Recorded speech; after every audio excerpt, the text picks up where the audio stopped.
Okay, let's dive into one of the oldest, most powerful stories humanity has ever told. A story you can find in almost every culture on Earth, the Great Flood. But is it really just a story, or something more? Let's find out. And that's the big question we're tackling today, isn't it? We're going to peel back the layers on this thing, looking at the mythology, the religion, and the science to see if we can get a little closer to an answer.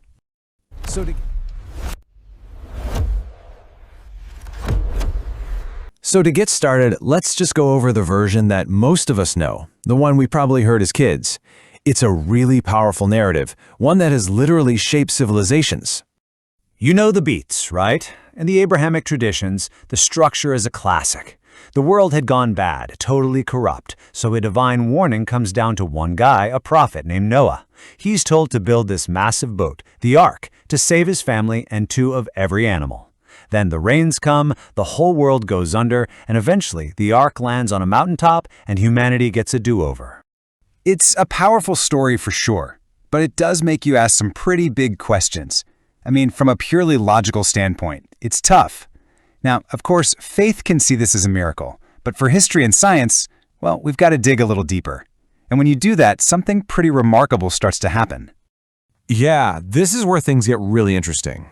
It turns out that this story, well, it isn't unique at all, not even close. We find echoes of this exact event all over the globe. That's not an exaggeration. We're talking about hundreds of ancient cultures, many of whom were separated by vast oceans in thousands of years, all telling a story about a world-ending flood. They have different gods, different heroes, but the core event is the same. Come on, that can't be a coincidence.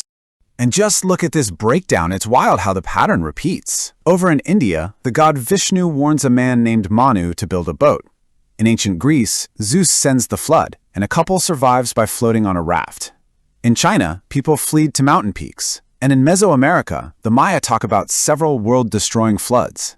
It's the same theme, over and over. A cataclysmic flood, a warning, some kind of refuge, and a new start for humanity. And get this, here's a huge piece of the puzzle. The Maya calendar, which is famous for recording these cycles of creation and destruction, actually begins right around this date, 3100 BCE, a time that, strangely enough, echoes in flood traditions all over the world. So, if all these different cultures have the same basic story, where did it originally come from? Well, to find that out, we have to go way back to the earliest written records we've ever found. And there it is, in ancient Sumer, which is modern-day Iraq, we find the oldest versions of the flood story ever written down. And guess what? A warning is given, a massive boat is built, a catastrophic flood wipes everything out, and the boat lands on a mountain. Sound familiar? This timeline really puts it all into perspective. The Sumerian epics were written down more than 1,000 years before the biblical story we all know was recorded. That is not a small detail. That fact changes everything. So here's the kicker. The Great Flood story wasn't originally a religious story. It was an older, pre-existing story that different religions later inherited and adapted into their own traditions, which of course raises a huge question. If it wasn't just a religious story, what was it? All right, this is where we shift gears a little bit. We're going to move away from mythology and start looking at the science.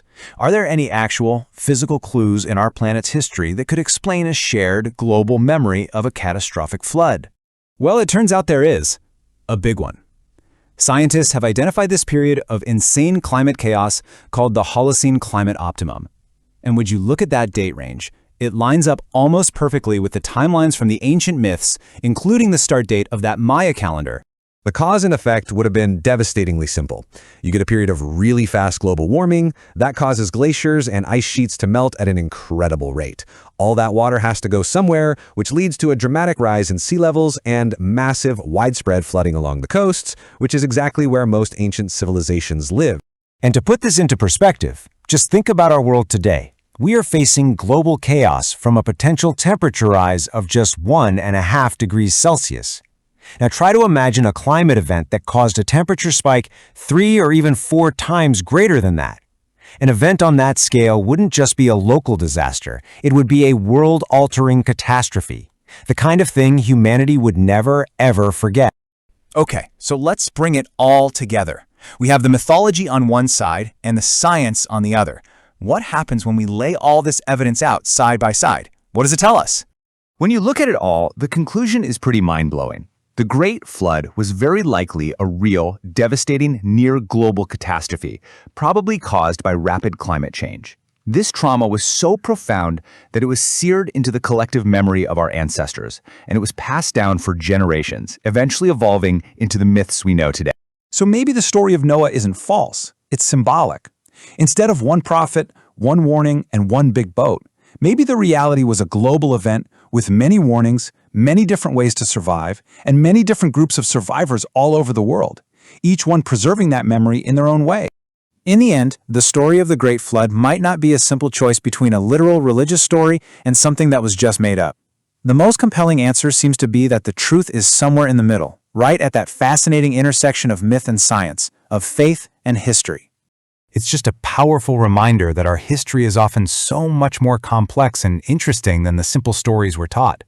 It really makes you wonder what other ancient memories are hiding in plain sight, just waiting for us to understand them. Because remember, not everything you know is true.